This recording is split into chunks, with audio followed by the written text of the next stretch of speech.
Welcome back to Jacques in the Garden. Today we've got a absolutely jam-packed video because we are going to travel in time, my friends. What you see before you right now looked like this just 2 days ago. Absolutely chock full of flowers, peppers, and don't worry, we harvested it all, but in the process we also rebuilt this entire garden. This bed was fully reset down to the bare bones, including irrigation.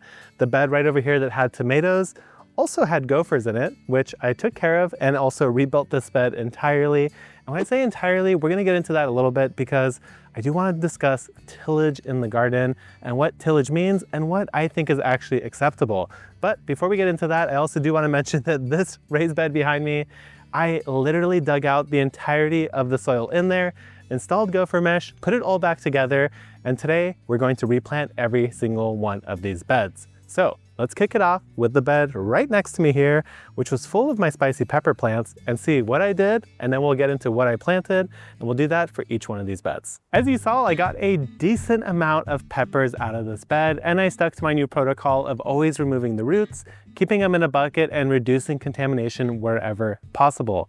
Now in that video, I discussed the fact that the irrigation never seemed to work that well, so I'll touch on that in a little bit. As you could see, or maybe you could tell, it looks a little bit different. I guess it was mostly hidden by plants back then, but what did I do to actually work on this soil? Well, the first thing I did is I put on a fresh layer of compost right on top of the straw that already existed, put some crab shell meal, more compost, and more crab shell meal. Now the compost and crab shell meal are for two purposes, which is for me to increase the amount of life in my soil that will actually help reduce root knot nematodes in an organic manner. Now, how do I get that actually mixed into the soil? Well, this is where some people are going to disagree with me because there is this idea of no-till or low-till or minimal soil disturbance where you're literally never trying to actually mix any layers of the soil in your garden. And now the reason behind that and the reason why it does make sense is because there are a lot of fungal communities especially, but also bacterial and other sorts of life that rely on living within their specific niche. So something that could live on the very surface of the soil might not be able to live 3 inches down, 4 inches down. And that is why a lot of people recommend not tilling. But here's where I'm at. If you have a severe imbalance in your garden or a severe problem, sometimes you have to introduce new problems in order to solve it. Now in this case, the root knot nematodes were getting so bad that it was actually hampering the success and harvest of my garden as a whole. Now one of the best ways to deal with that problem is to increase the diversity of life and also to introduce more life that eats chitin, which is why I had mixed in crab meal, because the crab meal is high in chitin and the bacteria that like to consume it will also then consume the root knot nematodes. So you're basically seeding this with the hopes that will actually provide better life for your soil.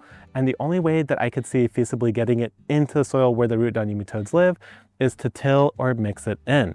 So I use my little tine fork. It's one of these 90-degree tools that have the tines facing downwards. And I just chop the heck out of the soil. At reality, I only went to a maximum of probably 4 to 6 inches just because of the physics of how you actually mix the soil and also the depth of those tines. I did not try to go any deeper. And really, one of the goals behind that is that I know that most of the nematode problem should be near the surface. And also, I know that there might be some beneficial fungal communities that are deeper down in the soil that I would rather not disturb. So once I got all that soil mixed in, I went ahead and installed new drip lines, and that is what you see before you today. Now it should have fresh lines, no clogs. I know that the delivery is great. I tested it, and I watered this whole bed overnight. So now we've got a clean canvas. I always like to wait at least 1 day after tilling or mixing soil to allow it to settle as much as possible. But now we could go ahead and get this garden planted. And just so the stakes are clear, I have 4 trays here of potted up, ready to go brassica seedlings from broccoli to cabbage to cauliflower and everything in between. And all of these guys are absolutely ready to go on the ground. Now on this side, I have some more mature stuff that should go in first. All of these were potted in maybe about 2 weeks ago now, and they definitely have roots coming out the bottom and they are primed to go into the ground. So we've got a lot of seedlings to choose from. I actually have 2 more trays that I'm going to split into more 4 cells. And I think I went a little bit overboard this year. So let's get in the garden and get some of these in the ground. I picked out some of the plants from that table full of seedlings, including some of the more mature ones, like this Jacques broccoli. Now, the overall idea of this garden and the way I want to plant it is I am kind of thinking about the convenience of harvest. I generally want things in this particular garden that are harvested on a more regular basis because it's right next to the door that leads to the kitchen. Now, my other garden on the north side is a little bit further. It's not actually far, but it's not immediately by the back door. So I tend to prefer to put things like my cabbages, my cauliflowers, things that harvest really just one time and take a while to grow, over there where it's more set and forget. And here I want things up in your face to remind you to harvest and eat them as much as you can possibly do so. Now, the other aspect of that is that as you're walking towards the garden, so the back door is there looking at me, I don't want my tallest plants on the front here. In fact, that's a design mistake I made earlier this season by putting my straw flower smack dab right there. You guys saw me remove it just moments ago, a few days ago. And what happened was it blocked the majority of the view, and it really wasn't that cool. It was kind of a vibe kill. So instead, what I really want to focus on is making sure that the lower plants are down here up front, the taller stuff goes towards the back, and we kind of think about it in that way. Now, I do have broccolis here. They're not going to get as tall as a straw flower. So my thought is that I'll put a row of broccoli on this back section, and on the front there, let's see what else I got. I got some broccolini, I've got some collard greens, and I also have a couple cabbages. Now, some of these cabbages are the ones that grow a little bit quicker, so I feel like they'll go nicely in the front here, especially because this little section very much in the front here tends to get the shade first. So I want something that'll develop quickly before the sun gets too low on the horizon for winter time. So let's do a little bit of laying out and we'll get these in the ground and we'll talk about what I want to interplant all around them. If you guys saw my video at the beginning of this year, I talked about how I am going to be actively trying to use more fertilizer in the garden.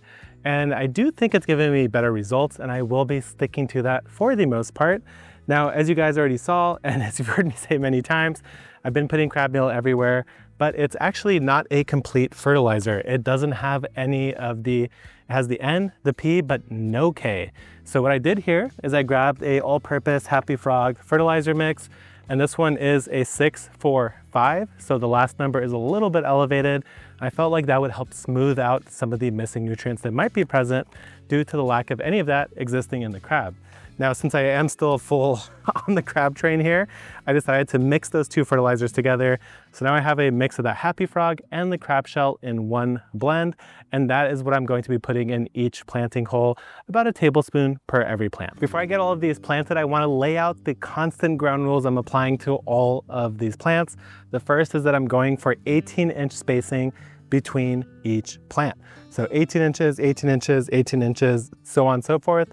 Whether it's a cauliflower, cabbage, or broccoli, that's my goal. The second thing I want to mention is that each and every one of these will be getting a tablespoon of fertilizer in the planting hole, and that is in addition to the crab shell meal we already incorporated into the beds at the time of rebuilding them. Now, the other thing I added though was it's not just crab shell meal that I'm adding in the planting hole. I mixed in an entire bag of this Happy Frog all-purpose fertilizer because crab meal only has the first two numbers in the NPK. It has no K. So that's why I wanted to mix something else in to balance it out a little bit more and make sure that all of the plant's needs are being met. Now, the last thing I'll mention is that in that bed behind me where we had tomatoes before, I recently just caught a pocket gopher. The pocket gopher activity in my neighbor's yard has increased dramatically.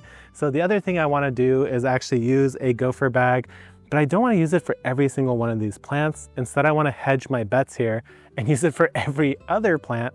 So if I do have a problem, at least half my plants are protected and it gives me some time to respond. But also, I'm hoping that maybe it'll munch on this and get discouraged from that area entirely. Now, one thing I'll mention is that these are all from Volking. These are all half-gallon size bags. I got these originally to transplant tomatoes, and I wish I had a order of their quart size ones because I don't need a bag this big for a plant plug this small, but that's what I have right now. So that is what I'm going to be using.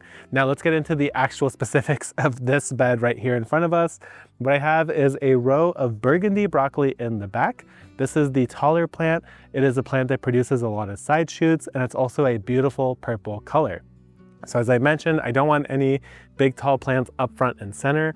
I want them towards the back, and that is why we have cabbages in the front. And now I did also mention I wanted things that harvest more regularly in the side of the garden, but the cabbage I put in the front here is called farro, and it's a 65 days to maturity at this time of the year. And what I mean by that is that there's less sunlight hours than like say summer. It's probably gonna be closer to like 75, 85, but either way, it won't be too crazy long of a time period before we need to harvest that. So I'm okay with putting that in this side of the garden. So now what we're going to do is we're gonna put the fertilizer in every plant hole. I'm gonna be putting a gopher bag in every other plant.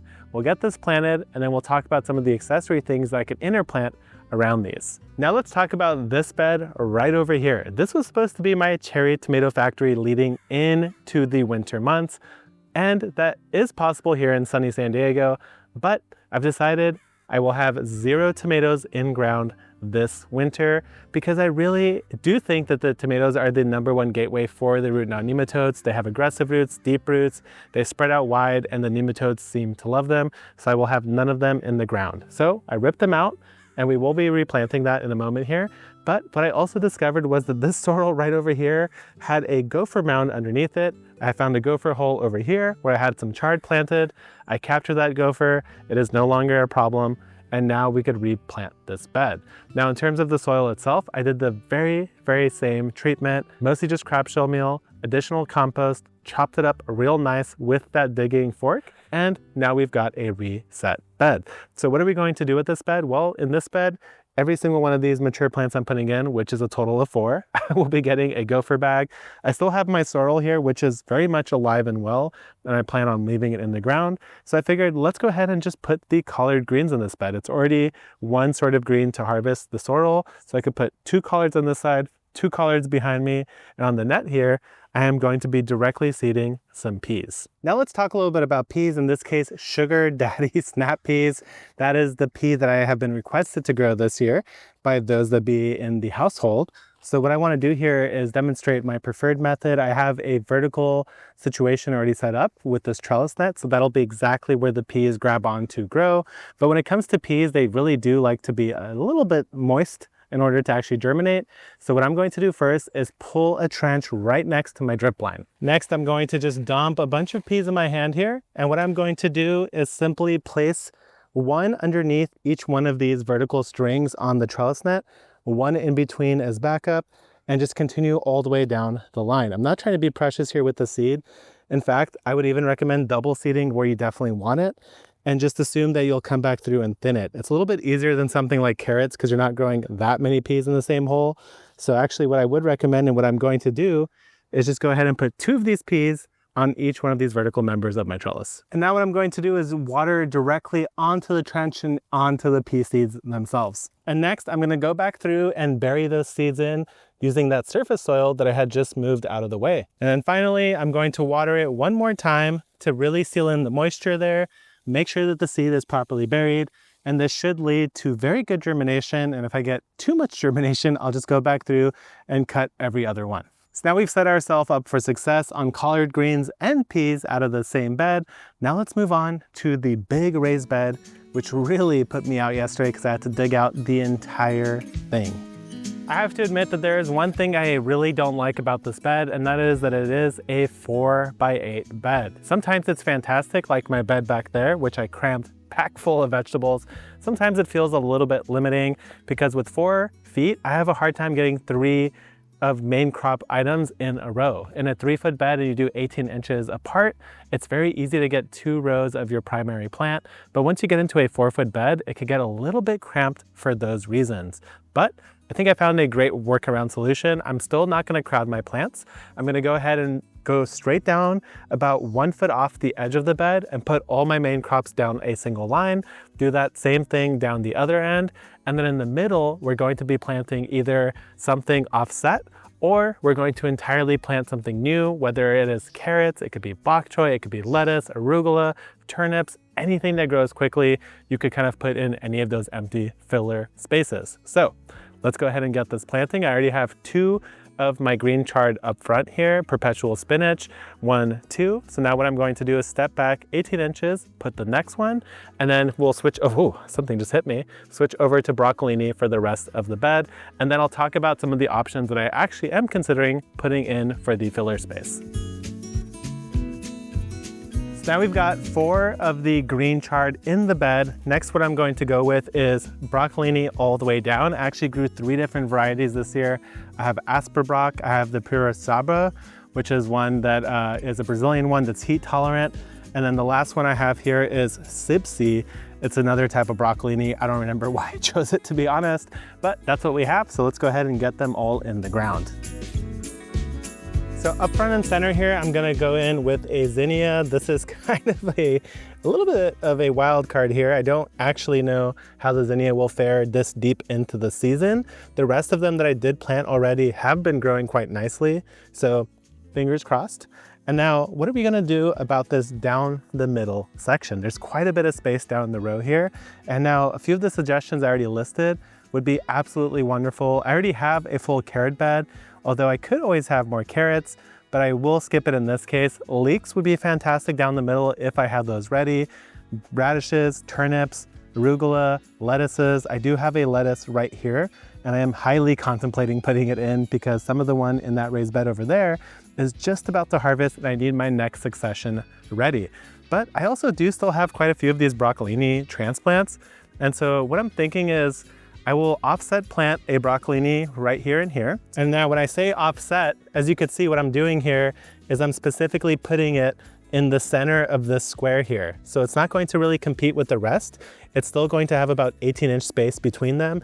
But the nice thing is that when this grows out, it's going to fill the void space of all these other plants. So I'm gonna do the exact same thing, 2 emitters down right over here. And in typical fashion for myself, I changed my plan once again.